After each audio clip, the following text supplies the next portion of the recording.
সন্ধ্যাবেলা বাবা ছেলের খেলা শুরু। ছেলে এখন বাবার ঘাড়ে বসতেও শিখে গেছে।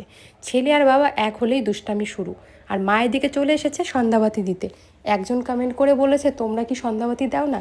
তাই জন্যই আজকের ভিডিওটা করা। আমাদের বাড়িতে কোনোদিনও সন্ধ্যাবাতি বাদ যায় না। ছেলের খেলা দেখো, এত দুষ্টু হয়েছে না, বিছানা সদ্যা মানে ভেঙে ফেলবে। মা বসে পড়েছে ছেলের জন্য বালিশ বানাতে। ছেলে তো এতদিন সর্ষের বালিশেই মাথা দিয়ে ঘুমাতো, এখন একটু নরম কিছুর প্রয়োজন, কারণ ছেলের মাথাটা এখন গোল হয়ে গেছে।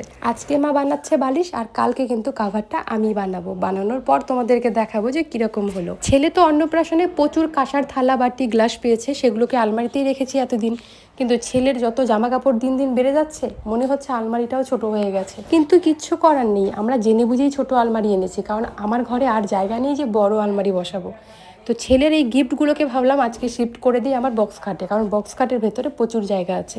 বক্স খাটের ভেতরে এখনও আমার বিয়ের গিফটগুলো আছে, সেগুলোকে ব্যবহার করতে পারিনি, অথচ ছেলের গিফট ভরে গেল।